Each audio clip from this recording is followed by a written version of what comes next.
नमस्कार दोस्तों, हमारा चैनल सिविल इंजीनियर विश्वजीत खंडा में सबको स्वागत है।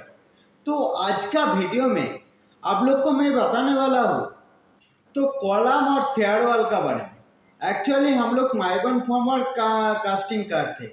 माइबॉन्ड फॉर्मेट में कॉलम और शेयर वॉल दोनों ही रहता है। बहुत आदमी लोग को कन्फ्यूजन रहता है कॉलम क्या है और शेयर वॉल क्या है।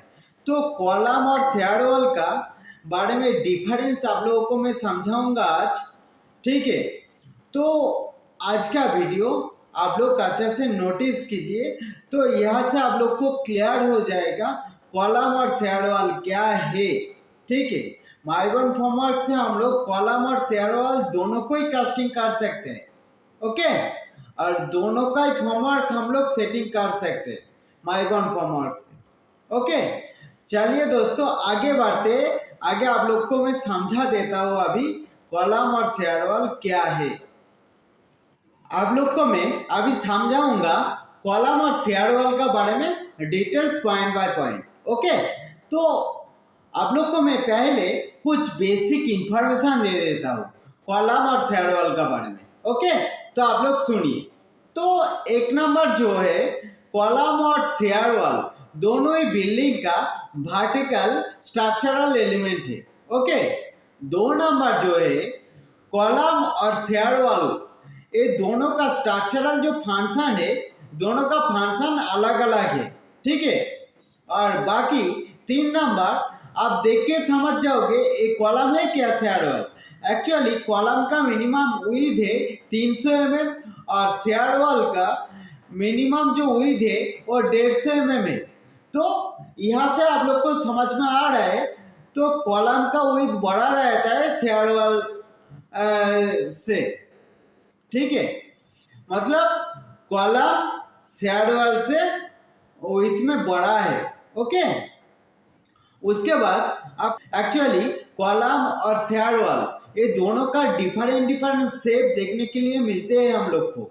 तो कॉलम का क्या क्या शेप देखने के लिए मिलते हैं आप लोग को बताता हूँ। एक नंबर आपका रेक्टेंगुलर शेप, दो नंबर सर्कुलर शेप, तीन नंबर आपका एल शेप। एल शेप का कॉलम देखने के लिए मिलते हैं। जनरली तीन टाइप का कॉलम देखने के लिए मिलते हैं। और इधर तो शेयर वॉल का तो चार शेप देखने के लिए मिलते हैं। क्या क्या shape? C shape, L shape, rectangular shape और हॉलो शेप। तो हम पिक्चर में दे दूंगा स्क्रीन पे, तो आप लोग उधर से देख के समझ जाओगे, ओके। उसके बाद कुछ डिजाइन में भी परिवर्तन है इसका। तो कॉलम का मिनिमम जो स्टील परसेंटेज है वो 0.8% है और आपका इधर शेयर वॉल का 0.25% है, ओके। एक्चुअली ये था कॉलम और शेयर वॉल का रेनफोर्समेंट रिक्वायरमेंट, ओके।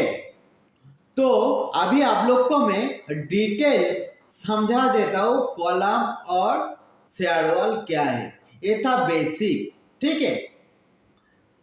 कॉलम कैसे लोड ट्रांसफर करते, उसके बाद शेयर वॉल कैसे लोड ट्रांसफर करते, ये सारे डिटेल्स आप लोग को मैं अभी समझा देता हूँ। अभी आप लोग को एक पॉइंट रीड करके सुना देता हूँ, तो आप लोग सुनिए।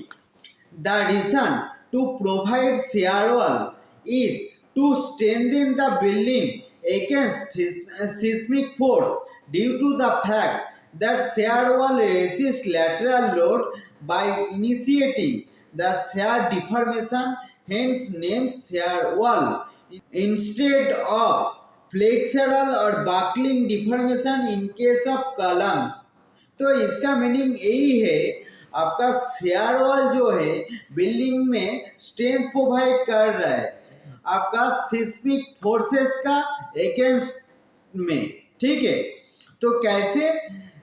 तो सिस्मिक फोर्स के रेजिस्ट कर रहा है shear wall. Share wall seismic force को रेजिस्ट ऐसे कर रहा है तो lateral load bye initiating the shear deformation, ठीक है।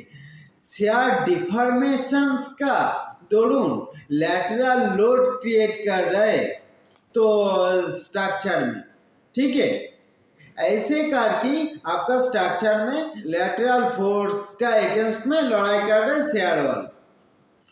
इधर क्या कर रहे हैं इधर कॉलम क्या करे, कॉलम एक्चुअली बिल्डिंग का टोटल जो इम्पोज्ड लोड है, इम्पोज्ड लोड को पूरा फाउंडेशन में ट्रांसफर कर रहा है। Columns transfer this load by using the crushing और कंप्रेसिव स्ट्रेंथ ऑफ कंक्रीट, ठीक है। However, a column is very weak in case of lateral load, buckling load or shear load. Lateral buckling और shear load carry करने में आपका column very weak, ठीक है। इसके लिए आपको डिजाइन करना पड़ता है शेयर वॉल, तो लैटरल लोड को रेजिस्ट कर रहा है शेयर वॉल। ओके, कैसे रेजिस्ट कर रहा है? By initiating the shear deformation. और actually shear wall high rise building के लिए अच्छा है, हाई राइज बिल्डिंग में देखने के लिए मिलता है शेयर वॉल। तो अभी शेयर वॉल का कुछ एडवांटेजेस है, तो आप लोग को मैं अभी बताता हूँ। ओके, तो क्या करते हैं, स्टीप बिल्डिंग स्ट्रक्चर को पूरा स्टीप करते हैं, ठीक है। उसके बाद शेयर वॉल को बनाने के लिए does not required skill labour का जरूरत नहीं है। उसके बाद शेयर वॉल कॉस्ट इफेक्टिव है, कॉस्ट में भी इसका फर्क पड़ता है। उसके बाद शेयर वॉल देखने में अच्छा लगते हैं इंजीनियरिंग पॉइंट ऑफ व्यू से।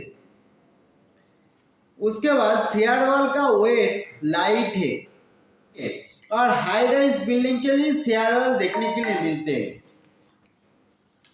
ओके,